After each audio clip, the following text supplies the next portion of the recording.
Hi, I'm Krista Lakes. I am the author of A Wonderful Kind of Love, and I'm going to read you the first chapter. I hope that you love it and go pick it up. It's available on Amazon and in the Kindle Unlimited program. So if you have that, it's basically free for you. So yeah, go pick it up. So I hope you enjoy A Wonderful Kind of Love by Krista Lakes. His hand went to the back of her neck again, pulling her into him. She gasped as his hand tangled in her hair, and he tugged gently as he kissed her. She felt the pull from her scalp to between her thighs, and she whimpered. "That is a dangerous sound," he whispered, his voice dark and full of desire. She turned to him, her back pressed up against the glass of the Rock's Gems and Minerals display. She thought it had gold or something inside of it, but she wasn't really paying attention to the science exhibit once his hips pressed against hers. She could feel his desire press up against her, and she moaned again. Sweet, hot, and her tongue tangled with his as he kissed her again, stealing her moans. He gripped her hair harder, wanting still more as she arched her hips into his. All she had on under the dress was a very tiny thong. It wouldn't be hard to slip it to the side. If he undid his fly, he'd slide right in. The idea made her shiver with desire. "Are you thinking what I'm thinking?" she whispered, pushing her hips against his. The way his pupils dilated nearly did her in. He nodded, reaching for the hem of her skirt. His hand was hot against her thigh as he felt her skin. He took his time, tracing his palm along the hem of her dress. The waiting made her want it all the more. Suddenly, so slowly it made her writhe, he slid his hand up her skirt. She held her breath as she waited for him to reach the very top of her thigh. She shifted her weight to give him better access, but he wasn't touching her anymore. She opened her eyes to find him glaring at her. He took a step back and grimaced. "What's wrong?" she asked, confused. The heat inside her was quickly dissipating. This wasn't how it was supposed to go. This wasn't how it happened. "I don't want this," he said, shaking his head. He took another step back, fading into the darkness. She couldn't see him anymore. "Ethan?" She reached out to him, but he was gone already, and she was alone in the dark of her bedroom. "Laura, are you awake?" a small voice asked, hand on her shoulder. The dream vanished, leaving her dizzy and confused. She turned to see two green eyes inches from her own, and she yelped. The small owner of the eyes screamed, which was followed by a third smaller scream. Laura's heart pounded in her chest like an oversized drum as she sat up and turned on the light on her nightstand. Her brain struggled to make sense of what was going on as she woke from her dream. "Ivy, you scared the crap out of me!" Laura gasped as soon as the light was on and she could see who was standing in front of her. "I'm sorry, Laura," Ivy whispered, her lower lip trembling.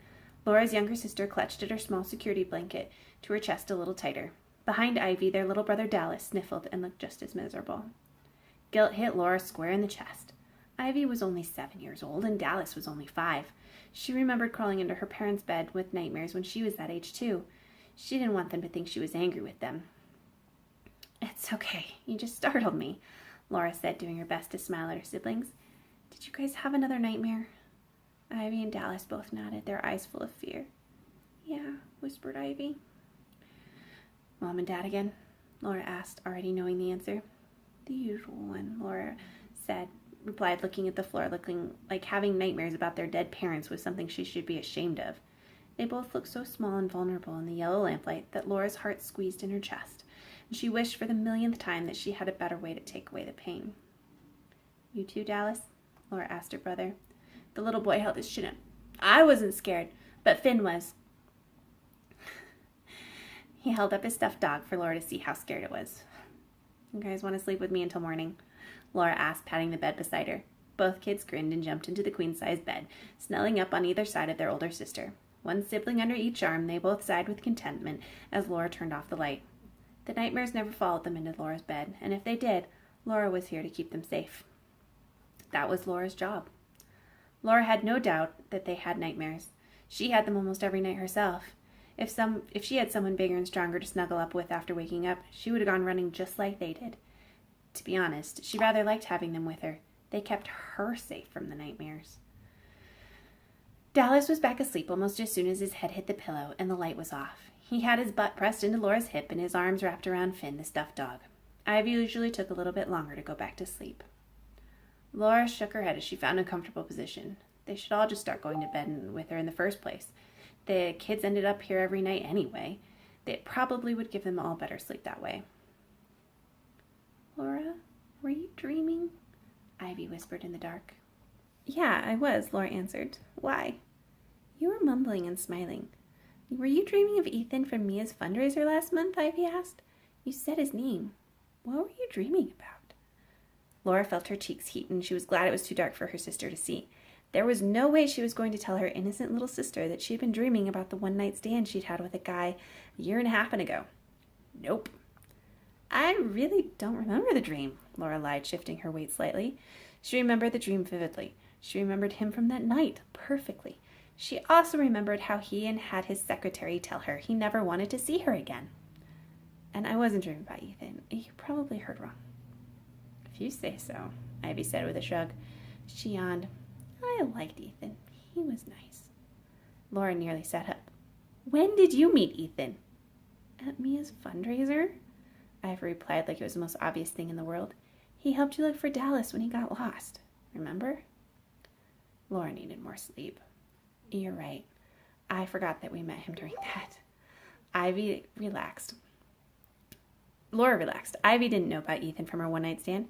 She knew him because Dallas got lost with another little boy at the fundraiser for the ranch Laura worked at over a month ago. The two boys had followed a dog out into a snowstorm. The entire ranch shut down to find him. Ethan had helped her look for her brother. She was surprised he'd done it, given that he hated her. When he was with her when they got the news that the boys had been found, safe and sound. She purposely pushed the rest of the memory away, especially the part where she kissed him at hearing the news. It was a stupid thing to do. She still couldn't believe that she'd done it. She'd told herself it was all from just the emotion of the moment.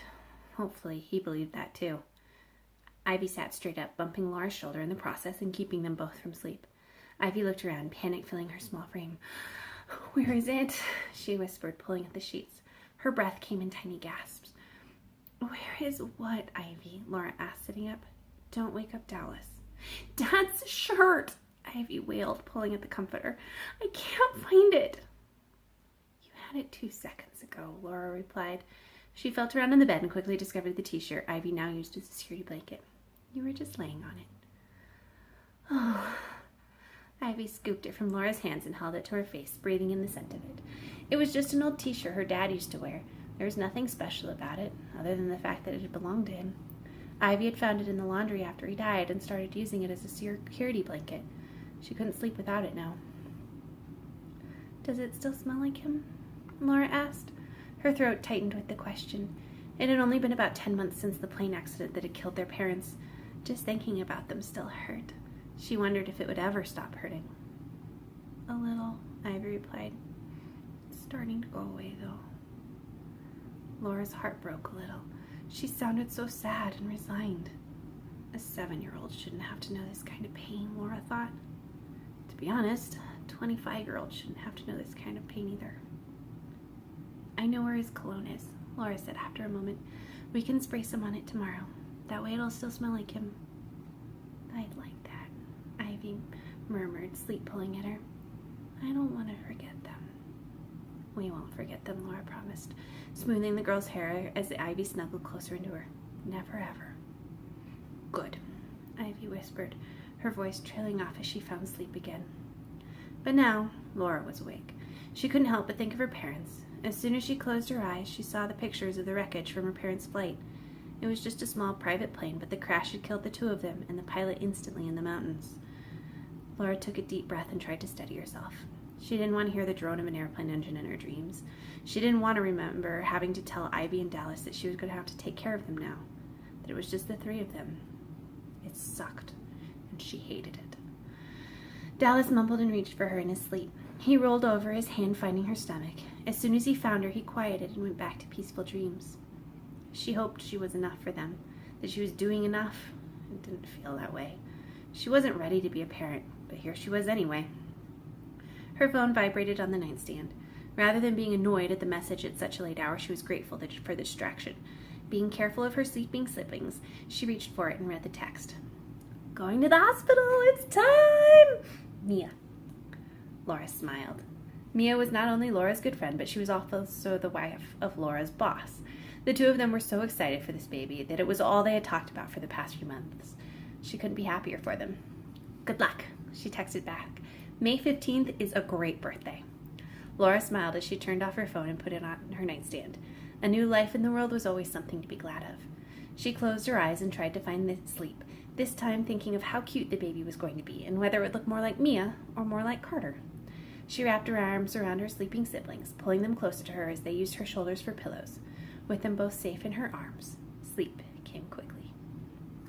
So, thank you so much. Again, I'm Krista Lakes, and this was A Wonderful Kind of Love.